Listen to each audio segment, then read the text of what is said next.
nuestro canal Paneo Semanal y en el canal de Sol 106.5. Y en nuestras redes sociales, Paneo Semanal. Ya tenemos a nuestro invitado aquí, un hombre reincidente. Amenazó con volver y volvió. De nosotros. Richard Medina. Tenemos a Richard Medina, que tiene maestría en Administración Pública, maestría en Desarrollo Internacional en la Universidad de Harvard. Esa es una ciencia. El hombre sabe. No, aquí no viene loco viejo. No, nada más nosotros. Viejo, pero no loco. Bueno, bienvenido, Richard. Muy buenos días, gracias a todos los que nos escuchan. Para mí es un placer estar de nuevo aquí en Paneo. Ustedes saben que esta es una de mis casas en RCC Media. Así mismo, qué bueno que tú te sientes así. Nosotros nos sentimos más que honrados de tenerte aquí. Richard, vamos a hablar déjame soltarte como pez en el agua, vamos a hablar de economía. ¿Qué tú crees? Sí. Me gusta eso. ¿Te gusta? Sí, me he dado cuenta. Richard, estamos viendo, vimos que Juan Ariel ha publicado unas cuantas cosas sobre el gasto gubernamental, sobre cómo... No, se ha reactivado Juan Ariel. Sí, no, él nunca ha estado... Duró un tiempo en Harvard. Bueno, pero tú sabes que esto es adictivo y que está en la candela hasta el tiempo. Y a Juan Ariel es difícil refutarle, porque es que le da con los mismos números de ellos, tú sabes. Entonces... Ahora, hay un comportamiento en el gasto público que aparenta ser inusual en estos meses. ¿Tú te inscribes en esa línea o tú entiendes que ¿qué está pasando? Indudablemente. Lo que se ve es que hay ciertos gastos corrientes que están incrementándose de manera importante. Uno es el gasto en publicidad. Otro es una serie de subsidios que se han estado dando, sobre todo bonos escolares, uniformes. En febrero. En febrero, los uniformes se van a dar ahora antes que acabe el año escolar, sí. Cuando lo normal es que eso sea quizás un mes antes de que empiecen las clases en agosto, septiembre. Al niño no le va a servir el pantalón. Claro, o sea, lo da ahora. No, imagínate. Entonces son situaciones extrañas que uno asocia obviamente al ciclo electoral político en que estamos. Además, el PLD en estos días hizo un depósito de una querella, ¿no? Ante una denuncia ante la PEPCA y ante la Procuraduría Especializada en Delitos Electorales de que hay una serie de personas que están recibiendo pensiones solidarias y que contraviene la ley, porque se supone que deben ser personas con una discapacidad o personas con un nivel social bastante bajo o envejecientes. Yo vi que en marzo publicaron 21 decretos de pensiones. Con más de 700 pensiones. Sí. Solo en el mes de marzo. Sí. Danilo Medina, en el gobierno anterior, fue muy resistente a dar ese tipo de pensiones, que es un componente que sí está en la ley. Y fue resistente porque entendía que había que cumplir los parámetros, digamos, los pilares primero de la ley de seguridad social y luego avanzar hacia las pensiones solidarias. Uh-huh. Pero este gobierno ha estado bastante intenso dando pensiones solidarias a personas que muchas veces uno se sorprende. Hay gente que está en capacidad de trabajar, como por ejemplo el alcalde de Santo Domingo Oeste, Francisco Peña, que fue pensionado. Lo vi en un decreto con una pensión solidaria y ahora lo veo siendo alcalde. O sea, se suponía que usted lo habían pensionado porque ya usted había llegado al final de su vida laboral útil. Y entonces resulta que usted ahora es alcalde de nuevo, apoyado por el mismo que te pensionó. Entonces yo no estoy Pero que esas pensiones, hay que decirlo, ese componente de la ley de seguridad social o del sistema de Dominicana de seguridad social es para personas con un miembro en el hogar que tenga alguna discapacidad o para personas envejecientes que no tienen quien les apoye a nivel económico. Claro. O sea, eso no debe ser algo... por lo que estamos viendo, ni para personas jóvenes, ni mucho menos para familias que tienen otro tipo de ingreso, otro tipo de apoyo dentro del mismo hogar. Y yo veo artistas, veo gente de todo tipo. Hay artistas que están trabajando todavía y que tienen pensiones. Es así. O sea, yo no entiendo realmente. Pienso que eso es una muy mala práctica, le está costando dinero al Estado. ¿Está cuantificado el monto, más o menos? Lo que sucede es que no se publica el desglose de una u otra. No, en la partida total. Deben ser algunos 2.000, 3.000 millones de pesos. 3.000 millones de pesos al año. O sea que va subiendo, pero obviamente cada mes uno ve un decreto nuevo, entonces ya se va acumulando. Entonces ven que son 10.000 pesos, 5.000 pesos, 15.000 pesos, pero cuando tú multiplicas por los 12 meses, te va dando un dinero considerable. No es que un decreto nuevo y otro decreto nuevo. En marzo fueron 21 decretos. que publicaron. A razón, prácticamente 1 por día laborable salía. Sí, porque en un mes... Una medida de productividad. Claro, no. 1 por día salía en marzo. Increíble. Yo veo el gasto en publicidad, yo lo veo más grave, porque aunque todo gobierno tiene legalmente el derecho de comunicar sus logros, el incremento que se ha experimentado en los últimos años es astronómico. Es que hay demasiados logros. Astronómico. Entonces, la percepción que tiene la población del éxito del gobierno se basa en esa. Aquí hemos hablado siempre de la importancia de cómo los medios el storytelling influye sobre la vida misma de los seres humanos en función de lo que tú ves, en función de lo que tú aprecias que está pasando. Pero entonces, por otro lado, vemos que la gente dice, no, los logros de este gobierno son únicos, son grandiosos, son es que importantes. Hay una línea de borrado de la historia que se está propiciando desde las esferas oficialistas. Lo que se llama danismo. Exactamente. Entonces, fíjate que el presidente Abinader fue a Washington esta semana que acaba de pasar y da un discurso donde dice que la ola democrática de Latinoamérica comenzó con la victoria electoral del presidente Antonio Guzmán en 1978 en República Dominicana. O sea que antes de eso no había... Me imaginaba que esa hora empezó con Bosch. No. Después del pero turismo. 72 horas después, óyeme. 72 horas después va a un acto de apoyo de los balagristas auténticos y le levantan la mano. O sea, al hombre que dijo 3 días antes que la democracia el mismo había día, empezado con el mismo día del fallecimiento de José Francisco Peña Gómez. Exactamente. O sea, para mayor simbolismo. Es un borrado sistemático de la historia lo que estamos viendo. Y eso se inscribe mucho en esa línea de lo que dice Luis. Hay que decir mucho. Antes no había nada. O sea, aquí antes no había nada, supuestamente. Este país lo fundaron ellos. Esa es la... Mira, yo creo que esa situación se desnuda, ¿no? Se visibiliza más fácilmente cuando vemos el debate. Exacto. En los debates hubo una parte que mostró datos de manera contundente de cosas que se hicieron en el pasado, que no están funcionando ahora, y hubo otra parte que no pudo mostrar datos. Entonces, los datos te dicen o te indican cuáles fueron los logros. Entonces, si tú no das datos, no es porque no te lo sabes, quizás es porque no habían. Exacto. Y una cuestión, hay un tema espinoso, o dos, que están conectados. Reforma fiscal, déficit eléctrico. ¿Cuánto cree que es el escenario para el gobierno que se instale a partir del 16 de agosto de este año en torno a esos dos escenarios, esas dos situaciones? Voy a empezar de detrás hacia adelante. Sí.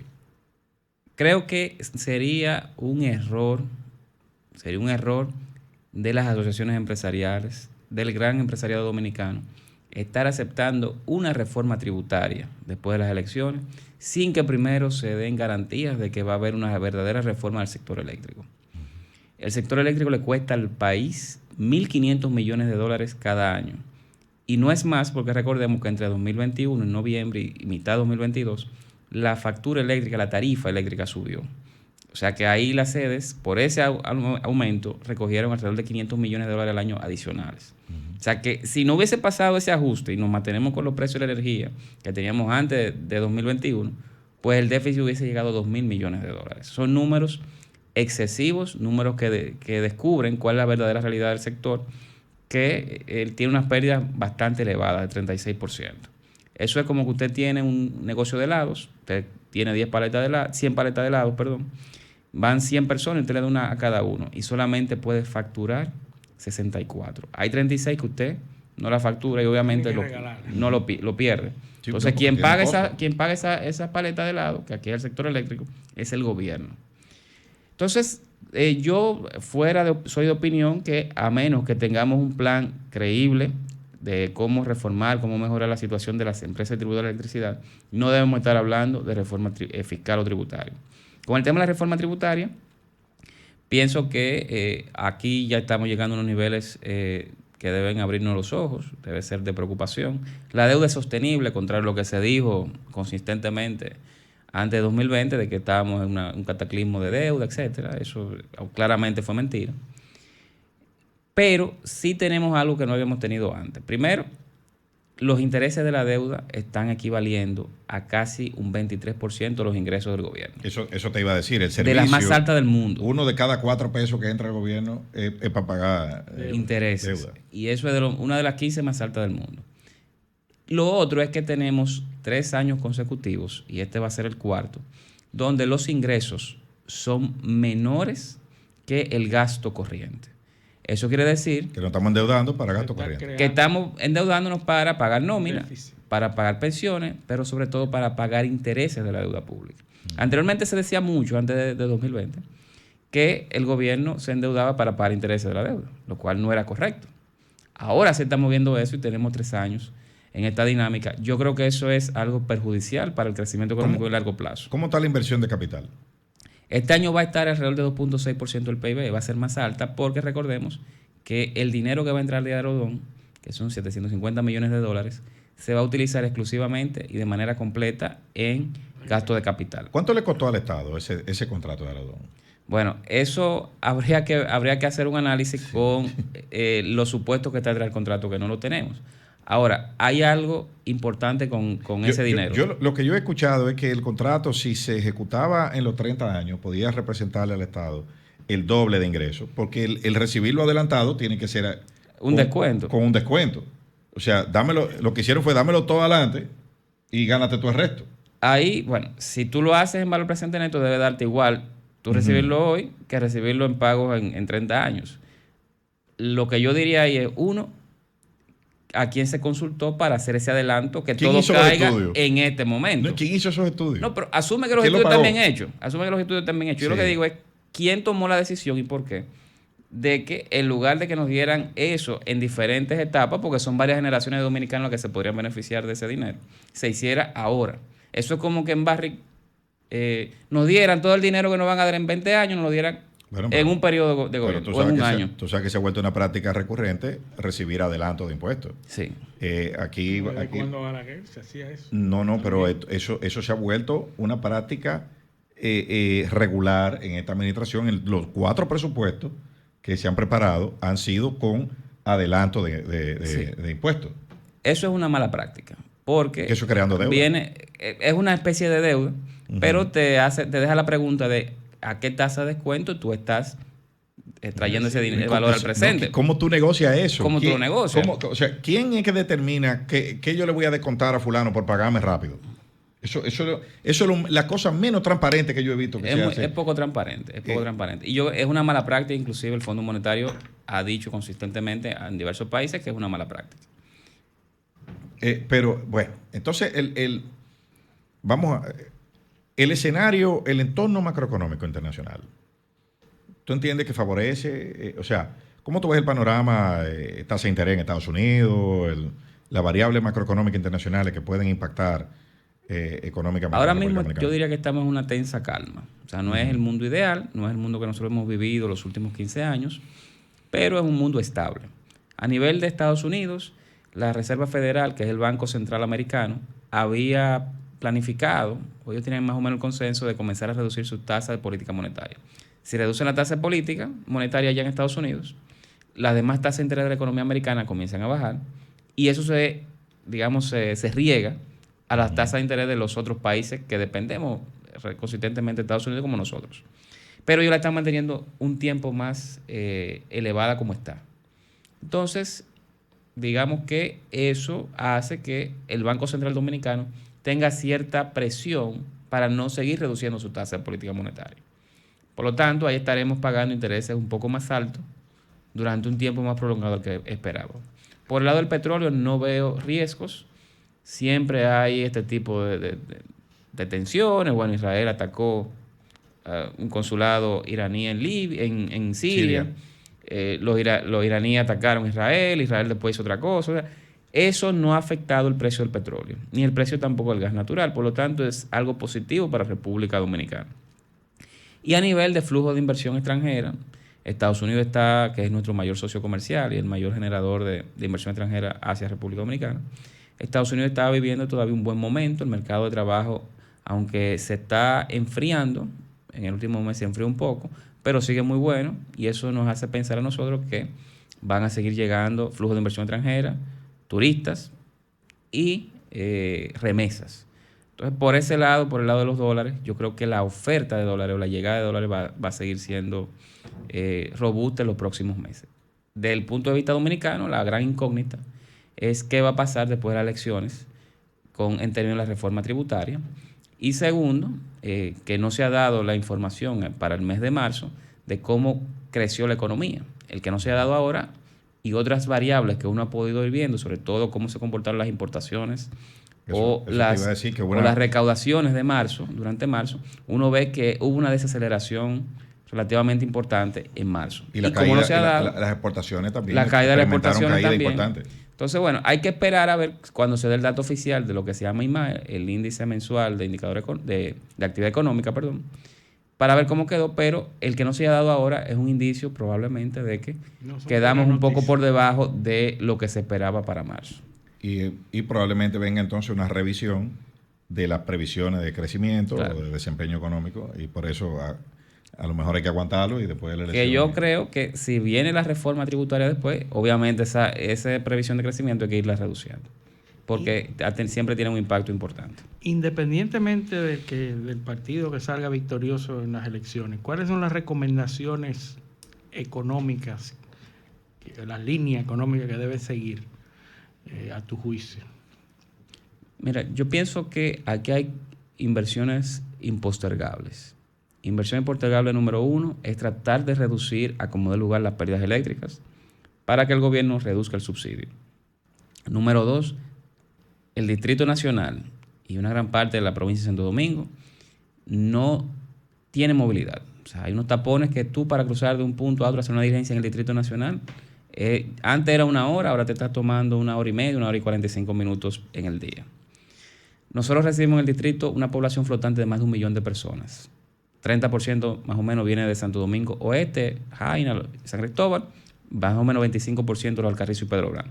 Entonces, yo diría que hay que tratar de hacer un sistema masivo de transporte tipo metro, lo más rápido posible, que conecte la zona oeste del Gran Santo Domingo con el Distrito Nacional y que haga el cruce hacia la zona este de Santo Domingo Este. Y lo último es el drenaje pluvial. Es una inversión que entiendo no cuesta tanto. De hecho, Domingo Contreras tenía una propuesta bastante buena de especializar el IPI 2 años para hacer la construcción. Pero la gente eligió a Carolina que no tenía ninguna propuesta. Yo no entiendo. Ahí, estos días de lluvia, muchos vivimos con el temor. El pueblo es sabio. Sí, el pueblo es sabio. Vivimos con el temor de qué va a pasar si llovía media hora. Que efectivamente se inundan todos los túneles, las avenidas y fue un desastre. Pero creo que esas 3 deben ser las prioridades de gasto del gobierno que se instale a partir del 16 de agosto de 2024. Y considerar el tema de frenar el gasto corriente. Frenar el gasto corriente no es reducirlo, sino que no crezca tan rápido como está creciendo actualmente. Es decir, frenar las nuevas pensiones solidarias y revisar esas pensiones para ver que... O disminuir la velocidad de crecimiento. Claro.